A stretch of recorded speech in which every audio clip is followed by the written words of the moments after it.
दोस्तों मेरे सामने एक यामा की R15 है। गाड़ी गैराज पे आया है। गाड़ी के अंदर दोस्तों समस्या क्या है ना, इसका फ्यूल पंप काम नहीं कर रहा है और गाड़ी के जो है ना इग्निशन कॉइल में करंट नहीं आ रहा है, यानी कि स्पार्क जनरेट नहीं हो रहा है।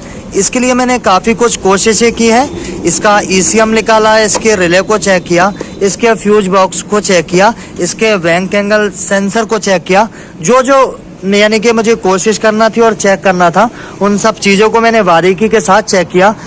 तो आखिर कहाँ पे क्या प्रॉब्लम आई और कैसे मैंने इसका सल्यूशन निकाला, आप भी ज़रा वीडियो में देखते रहिएगा। आखिर हमने भी किस तरीके से इस वीडियो में इस प्रॉब्लम का सलूशन निकाला है। और शायद ये प्रॉब्लम अगर मेरे पास आई है तो हो सकता है ये प्रॉब्लम कहीं और भी देखी गई होगी और हमारे किसी और मैकेनिक भाई के पास भी ये प्रॉब्लम गई होगी और उसका सलूशन भी निकाला गया होगा। लेकिन ये मेरे पास प्रॉब्लम आई है। मैं चाहूँगा कि आप लोगों से इस वीडियो को शेयर करता हूँ और गाड़ी के अंदर क्या दिक्कत है, किस वजह से दोस्तों इसमें करंट नहीं आ रहा है और इसका फ्यूल पंप मोटर काम नहीं कर रहा है। इसके लिए हम कुछ हद तक काफ़ी चीज़ों को चेक किया। जिस तरीके से इस गाड़ी का कंडीशन बना हुआ है, इस तरीके से देखने से लगता है कि गाड़ी के ECM के अंदर प्रॉब्लम है, यानी कि ECM खराब हो गया है। जैसे मैं इसके चाबी स्विच को ऑन करूँगा, मीटर के अंदर न्यूट्रल लाइट और इसका हाई बीम लो बीम सारी चीज़ें मीटर के अंदर काम कर रहा है। लेकिन क्या है ना कि इसका चेक इंजन लाइट नहीं आ रहा है। अब आपको बताते चलते हैं, किसी भी गाड़ी का चेक इंजन लाइट ECM के बदौलत ही काम करता है।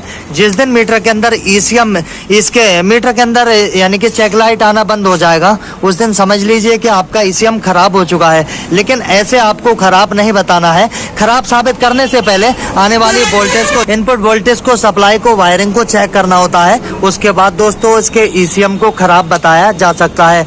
जैसे दोस्तों मैंने इसका चेक किया ना, हॉर्न वगैरह सारी चीज़ बढ़िया से काम कर रहे हैं। प्रॉब्लम क्या, पंप नहीं चल रहा है और गाड़ी में स्पार्क जनरेट नहीं हो रहा है। चलिए बारीकी के साथ समझाते हैं, उसके बाद दिखाते हैं दोस्तों इसके अंदर क्या सलूशन है। सिर्फ एक छोटी सी प्रॉब्लम को लेके इतनी प्रॉब्लम आ रही है, क्योंकि मैंने जैसे ही चेक कर रहा हूँ ना, हालात ही ऐसे बने हैं कि जैसे ECM इसका खराब हो चुका है। चलिए सबसे पहले आपको तरीका सिर्फ छोटा सा टाइम लेना चाहूँगा और इसमें प्रॉब्लम दिखाऊंगा आखिर दोस्तों इस गाड़ी के अंदर क्या प्रॉब्लम है।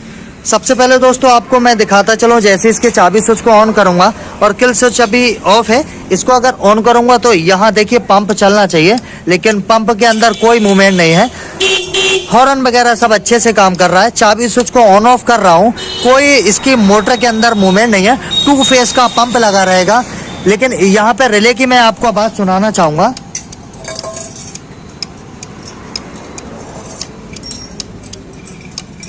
तो दोस्तों यहाँ से कोई दिक्कत नहीं है। असल में सिर्फ आपका टाइम नहीं लेते और आपको बताते चलते हैं किस तरीके से दोस्तों इसको चेक करना है और कैसे अपनी प्रॉब्लम को ठीक करना है। क्योंकि दोस्तों हो सकता है ये प्रॉब्लम मेरे पास आई है, कभी ना कभी बाई चांस आपके पास भी गैराज या वर्कशॉप पे दोस्तों आ सकती है।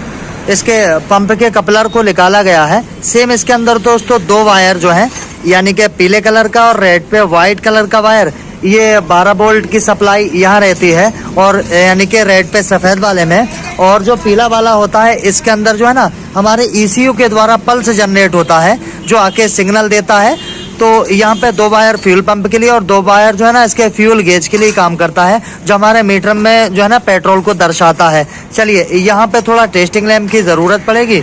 यहाँ पे मैंने कपलर को निकाला और अपनी टेस्टिंग लैंप का एक वायर, यानी कि रेड पे सफ़ेद कलर का वायर है, इसके अंदर मैं ऐड कर रहा हूँ।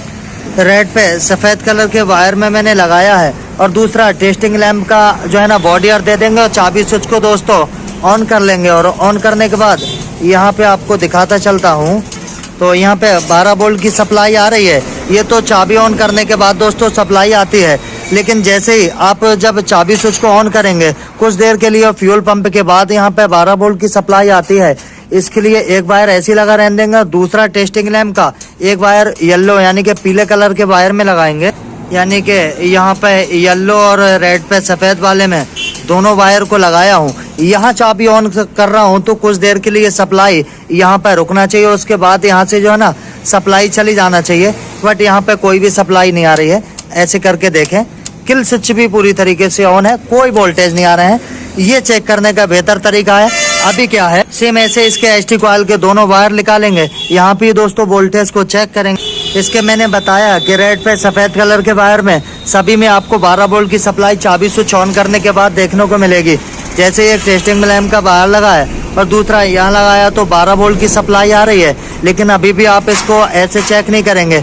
इसकी कॉइल को, इसके करंट को चेक करने के लिए ये वाला वायर, दोनों इसके टेस्टिंग लैंप के वायर एसटी कॉइल के वायर में आपको लगाना है। सेम दोनों वायर दोस्तों आपको इस तरीके से लगा लेना है। चाबी स्विच को ऑन करना है, सेल्फ का यहाँ पे उपयोग करना है। तो यहाँ पे देखिए टेस्टिंग लैंप में जो है ना हल्का सा करंट स्पार्क जनरेट होना चाहिए जिससे हमारा लैंप जलता, बट यहाँ लैंप दोस्तों कोई काम नहीं कर रहा है।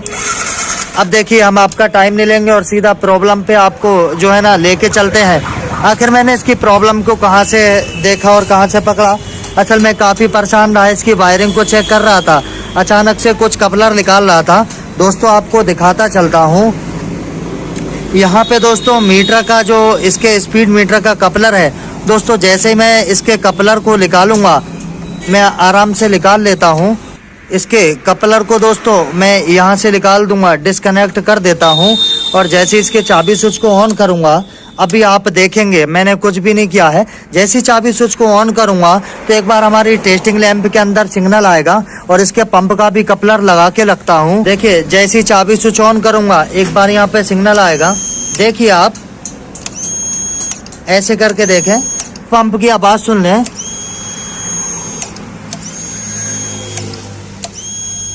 यहाँ देखें, एक बार सेल्फ का उपयोग करता हूँ ताकि आपको दिखाता चलूं।